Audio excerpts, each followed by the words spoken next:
नमस्कार, मी विशाल परदेशी। आजच्या विशेष शो मध्ये आपण चर्चा करणार आहोत कोरोना संपेना या विषयाला घेऊन। कारण परिस्थितीच तशी आहे। भारतामध्ये कोरोना विषाणूने थैमान घातलेले आहे। देशातील एकूण कोरोनाबाधित रुग्णांची संख्या 41 लाखांच्या पुढे गेली आहे। आरोग्य मंत्रालयाने दिलेल्या माहितीनुसार देशात मागील 24 तासात 90,633 कोरोनाबाधित रुग्ण वाढलेले आहेत। आतापर्यंतची ही एका दिवसातली सर्वात मोठी वाढ आहे। आरोग्य मंत्रालयाने दिलेल्या माहितीनुसार देशात पहिल्यांदाच 90,000पेक्षा जास्त कोरोनाबाधित रुग्ण आढळलेले आहेत। राज्यातही चिंताजनक वातावरण आहे। चला चर्चा करूयात कोरोना का संपेना या विषयाला घेऊन।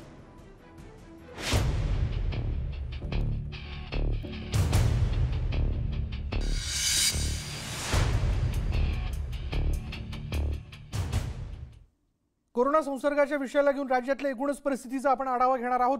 आपल्याबरोबर सुरुवातीला असणार आहेत आमचे कोल्हापूरहून प्रतिनिधी संदीप राजगोळकर, त्याचबरोबर पुण्यावरून आहेत आमचे प्रतिनिधी वैभव सोनवणे, नाशिकवरून असणार आहेत जे मनमाडमधून आपल्याला घडामोडी आपल्यापर्यंत पोहोचवत असतात आमचे प्रतिनिधी बब्बू शेख, आणि त्याचबरोबर आपल्याबरोबर असणार आहेत औरंगाबादहून आमचे प्रतिनिधी सचिन जिरे। सुरुवातीला मी वैभवकडे जातोय। वैभव, जम्बो कोविड हॉस्पिटल जे आहे ते पुण्यामध्ये उभारण्यात आलं, पण हव्या तशा पद्धतीने त्यातनं सुविधा ज्या आहेत त्या रुग्णांना मिळत नाहीये अशी ओरड आता खुद्द रुग्ण आणि रुग्णांच्या नातेवाईकांकडून होताना दिसते।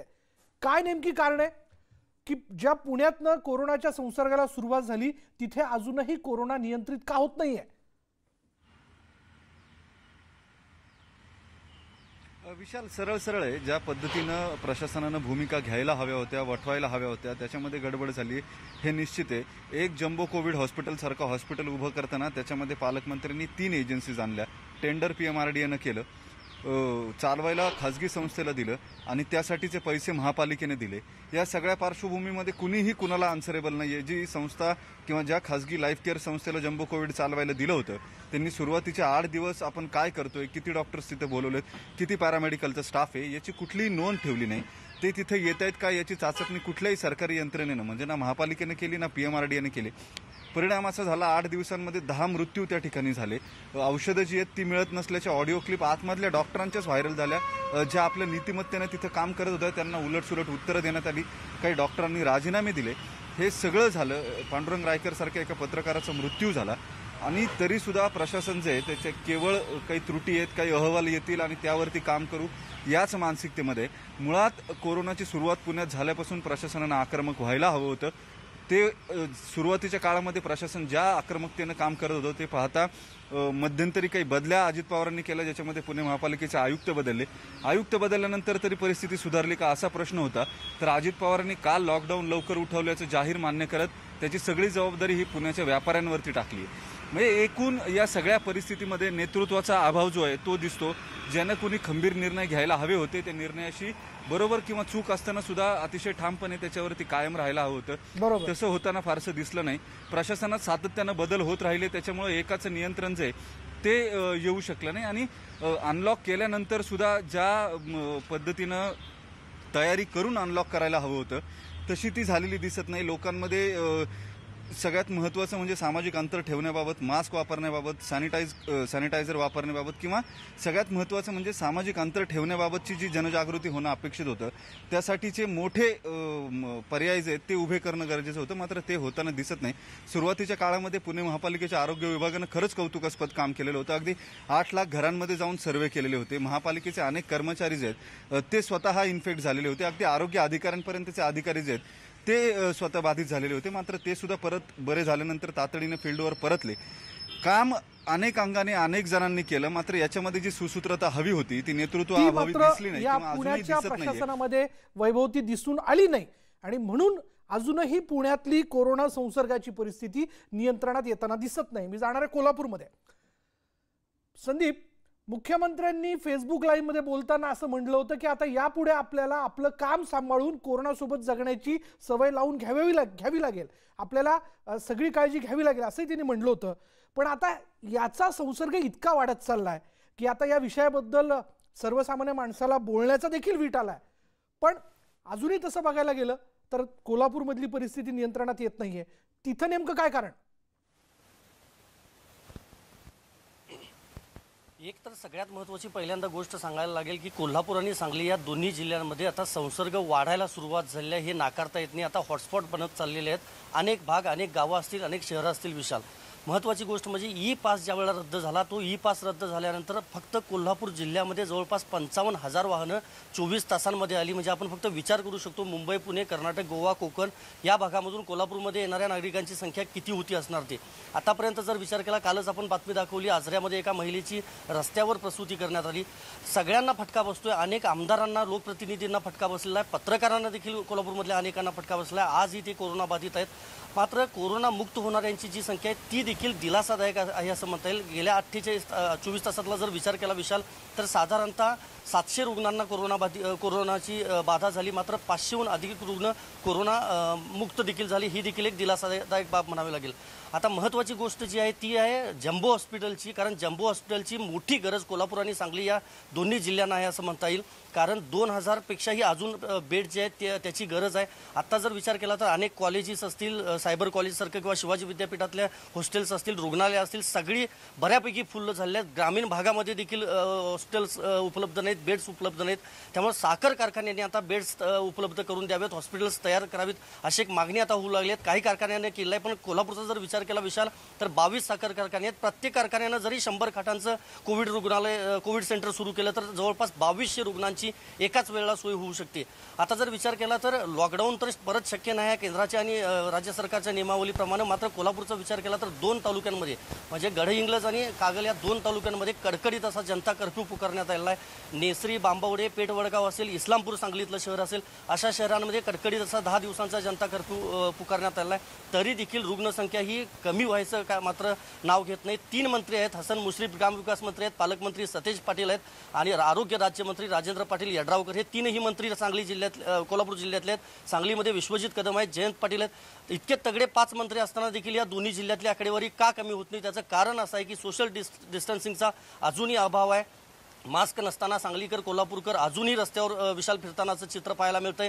भाजी मंडई असेल तिथं गर्दी होते. गावातल्या खेडेगावांमध्ये जे धार्मिक कार्यक्रम आहेत किंवा मग लग्न आली त्यात किंवा पाहुणेपैकी आता जो सीझन असतो ते सगळे जे कार्यक्रम असतात ते अजूनही सुरू आहेत आणि त्यामुळेच हा संसर्ग वाढत चाललेला आहे. त्यामुळे कोल्हापूर आणि सांगलीकरांची चिंता मोठी आहे. यापुढे देखील वाढणार आहे सप्टेंबर अखेरपर्यंत असं म्हणता येईल. सार्वजनिक कार्यक्रमांना हवा तसा पायबंद प्रशासन घालू शकलेलं नाहीये. लोक अजूनही बेफिकीर आहेत, नियम पाळत नाही आणि म्हणून कोल्हापूरमधली कोरोना संसर्गाची परिस्थिती नियंत्रणात येताना दिसत नाहीये. आपल्याबरोबर संदीपने सगळे मुद्दे मांडल्यानंतर आपल्याबरोबर कोल्हापूरचे पालकमंत्री सतेज पाटील आहेत. सतेज पाटीलजी, का अजूनही कोल्हापूरमधली कोरोना संसर्गाची परिस्थिती नियंत्रणात येत नाहीये? रोज एक नवीन आकडा समोर येताना दिसतोय. मला वाटतं 3ऱ्या लॉकडाऊन नंतर MMR रिजन असेल किंवा प्रचंड असं इनकमिंग अनेक जिल्ह्यामध्ये पश्चिम महाराष्ट्रामध्ये झालेलं आहे आणि कम्युनिटी स्प्रेड सारखी परिस्थिती निर्माण झालेली आहे आणि आपण यंत्रणेतून दररोज मॅक्झिमम टेस्ट करतोय. आकडा वाढतोय याचं कारण मॅक्झिमम टेस्ट आपण करायला लागलेलो आहे आणि जेणेकरून ट्रेसिंग करून जास्तीत जास्त लोकांच्या टेस्ट करून त्यांच्यावर उपचार करण्याचं काम आपण करतोय. 27,000चा आकडा जरी असला तरी जवळजवळ 17,000 पेशंट्स बरे होऊन बाहेर पडलेले आहेत. आता ऍक्टिव्ह पेशंट्स कोल्हापूरमध्ये 10,000ची संख्या आहे आणि त्यामुळे आकडा वाढला तरी तिथपर्यंत पोहोचण्याचं काम आपण करतोय आणि कम्युनिटी स्प्रेड होऊ देण्याची खबरदारी आपण घेतोय. त्यामुळे तो आकडा वाढलेला आता दिसतोय. कुटुंबात म्हणजे जास्तीत जास्त कुटुंबांमध्ये देखील याची लागण होताना दिसते कोल्हापुरात.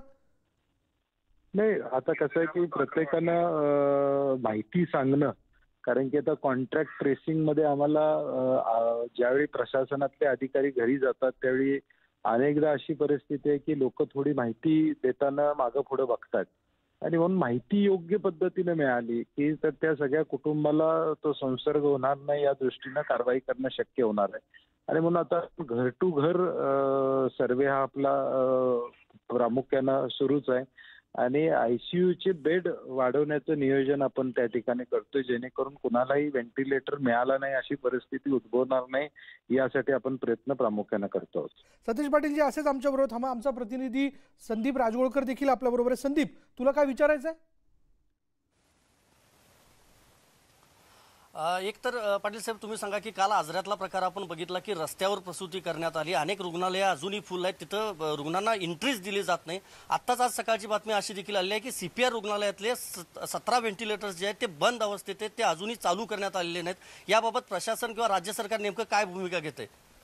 नाही, कालची दुर्दैवी घटना आहे आजऱ्यातली. कारण की मी काल देखील बोललो की कोल्हापूर जिल्ह्यावर फक्त कोल्हापुरातल्या रुग्णांना उपचार देण्याचा ताण आहे. त्याचबरोबर सिंधुदुर्ग, रत्नागिरी, कर्नाटक बाउंड्री, अगदी बेळगाव, चिक्कोडी पासून आणि सांगली पासून रुग्ण कोल्हापूरमध्ये साधारणपणे येत आहेत. आणि मग कालच मी सर्व जिल्हाधिकाऱ्यांना तिथल्या विनंती करतोय की तिथले रुग्ण किमान तिथं उपचार व्हावेत, जेणेकरून इथली बेड उपलब्धता ही कोल्हापूर जिल्ह्यातल्या पेशंटसाठी उपलब्ध व्हावी, या पद्धतीच्या सूचना त्या ठिकाणी दिलेल्या आहेत.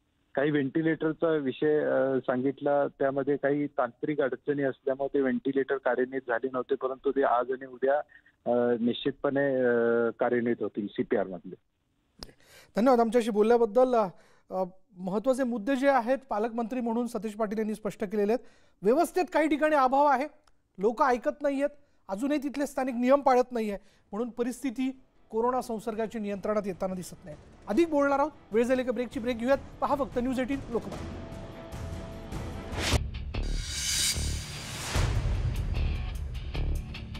कोरोना का संपण्या या विषयाला घेऊन आज आपण चर्चा करतोय. मी थेट जातोय पहिले बब्बूकडे. बब्बू, पहिले मालेगाव कोरोनाचं हॉटस्पॉट ठरलं होतं, पण आता नाशिक पुढे येताना दिसतंय. का ही परिस्थिती अजूनही नियंत्रणात येत नाही? खरं तर विशाल, मालेगावची परिस्थिती पाहता ती आता आटोक्याच्या बाहेर होत चालली आहे की काय असं वाटतंय.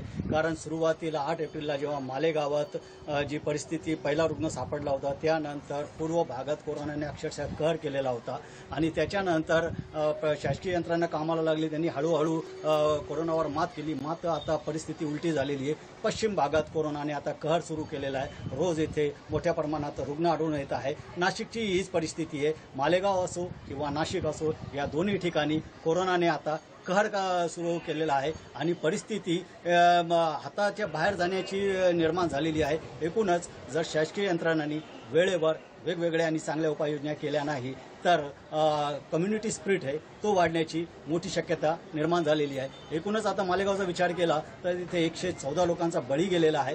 2000 पेक्षा जास्त इथे कोरोनाबाधित रुग्ण आहे. विशेष म्हणजे दिलासादायक असं आहे का 2000च्या आत काही रुग्णांनी कोरोनावर मात केली आहे. मात्र पश्चिम भागात रोज नवीन रुग्ण आढळून येत आहे. मालेगाव मधली परिस्थिती नियंत्रणात येत नाहीये आणि तशीच परिस्थिती नाशिकमध्ये दिसून येते. बब्बू, जातोय मी आता सचिनकडे, औरंगाबादला. सचिन, औरंगाबादमध्ये प्रत्येक दिवशी एक नवीन आकडा आहे. म्हणजे सांगितलं जाते, लोकांना आवाहन केलं जाते नियम पाळा, पण नेमकी काय कारण की संसर्ग अजून नियंत्रणात येईना? संसर्ग जे आटोक्यात येण्याचे बरेचसे कारण आहे. कारण की इथं जो मुक्त संचार आहे, तो मुक्त संचार आणि त्यानंतर सोशल डिस्टन्सिंगचा अभाव जो आहे औरंगाबादमध्ये मोठ्या प्रमाणात जाणवत आहे. आणि त्याचबरोबर जे आहे की रुग्ण जे आहेत ते माहिती दडवत आहेत. त्याचबरोबर औषधी जे घरोघरी परस्पर आपले औषधोपचार नाही का रुग्ण जे आहेत करून घेत आहेत आणि चाचण्यांसाठी ते पुढे येत आहेत. त्यामध्ये अजून एक कारण याचं सांगावं असं वाटतोय की नाही का जी कॉन्टॅक्ट ट्रेसिंग आहे, एका रुग्णाचे जो संपर्क आहे, जी संपर्काचं कॉन्टॅक्ट ट्रेसिंग आहे, संपर्क साधे शोधण्याचं जे काम आहे, तर ते योग्यरीत्याने होतोय की नाही हे पण पाहणे त्यामध्ये ठरेल. कारण की एका रुग्णामागे किमान 15 ते 10 जणांचं जे आहे तर आपण कॉन्टॅक्ट ट्रेसिंग केली पाहिजे, पण प्रत्येक रुग्णाबाबत तसे होत नाही. हा देखील एक याचं कारण आहे. त्यामुळे 25,000च्या पुढे हा जो कोरोनाबाधितांचा आकडा गेलेला आहे. पूर्वी शहरामध्येच ही परिस्थिती होती की कोरोनाचा कहर होता, मात्र आता संपूर्ण ग्रामीण भाग देखील व्यापलेला आहे. ज्याप्रमाणे शहरात 100 ते 150 औरंगाबादचे जिल्हाधिकारी सुनील चव्हाण या आपल्याबरोबर फोन लाईन वरती, आपण त्यांना विचारूयात. सुनील चव्हाणजी, नेमकं काय कारण की रोज एक नवीन आकडा औरंगाबादमध्ये? कम्युनिटी स्प्रेड म्हणायचं याला? नाही, नमस्कार, मी जिल्हाधिकारी सुनील चव्हाण. हे नक्की आहे की पेशंटची संख्या वाढते, परंतु औरंगाबादच्या संदर्भात जर आपण बघितलं तर साधारणतः दररोज 300+ पेशंट आपल्याकडे निघत आहेत, परंतु जवळपास तेवढेच पेशंट डिस्चार्जही होत आहेत, म्हणजे ट्रीटमेंट करून. आजचं जर बघितलं तर आज 383 पेशंट नवे आले आणि 274 पेशंट आपण ट्रीटमेंट करून डिस्चार्ज केले. आणि एक गोष्ट मला आपल्याला सांगायची की आमचा जो रिकव्हरी रेट आहे औरंगाबादचा तो 77% आहे. म्हणजे 77% पेशंट आपण बरे करत आहोत. आणि आता इथून पुढे जे माझा फोकस आहे पेशंटची संख्या, कारण आपण आता जवळजवळ सगळ्या गोष्टी सुरू केलेल्या आहेत. पेशंटची संख्या वाढते, पण आम्ही आता इथून पुढे ट्रेसिंग म्हणजे जास्तीत जास्त लोकांपर्यंत पोहोचायचा प्रयत्न करणार आहेत की जे यामुळे इन्फेक्टेड आहेत त्यांना ट्रेस करणे. ट्रेस करत असताना 2-3 गोष्टींनी आम्ही ट्रेस करणार आहेत त्यांना की ILI म्हणजे इन्फ्लुएन्झा लाईक त्यांच्यामध्ये काही इलनेस आहे का लोकांमध्ये, सर्दी, खोकला, ताप किंवा सारी सारखा ज्याच्यामध्ये अॅक्यूट रेस्पिरेटरी सिंड्रोम आहेत का, अशा लोकांपर्यंत पोहोचणार. प्लस जे ऍक्टिव्ह पॉप्युलेशन आहे, जे उद्योगधंद्यासाठी बाहेर निघतात किंवा मार्केटमध्ये आहेत किंवा भाजी विक्री आहेत किंवा रिक्षावाले आहेत, यांच्यापर्यंत पोहोचून अशा मंडळींना टेस्ट करून जेणेकरून त्याचा व्यवसाय व्यवस्थित चालला पाहिजे. प्लस त्याच्यामुळं तो जो लोकांच्या कॉन्टॅक्टमुळे येतो, म्हणजे आता रिक्षात काही पॅसेंजरला घेऊन फिरणार आहे, याच्यामुळं ते इन्फेक्ट होऊ नयेत, म्हणजे दोघांची म्हणजे एकमेकाला मदत व्हावी यासाठी आमचं हे टेस्ट. म्हणजे सार्वजनिक सेवेत असलेल्या शेवटच्या माणसापर्यंत पोहोचण्याचा सुनील चव्हाणजी आपला प्रयत्न आहे. टेस्टिंगचं प्रमाण जे आहे ते वाढवण्यात आलेलं आहे आणि त्यातनं यावरती नियंत्रण मिळवण्यासाठी म्हणून धडपड सुरू आहे.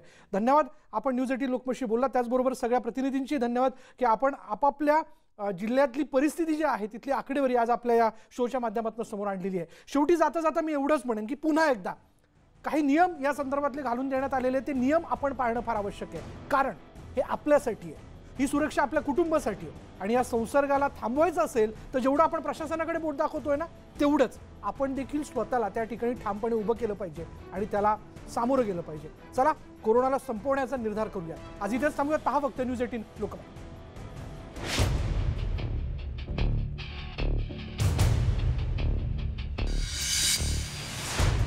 आहे स्वराज्य बांधणीच्या नव्या पर्वाची सुरुवात.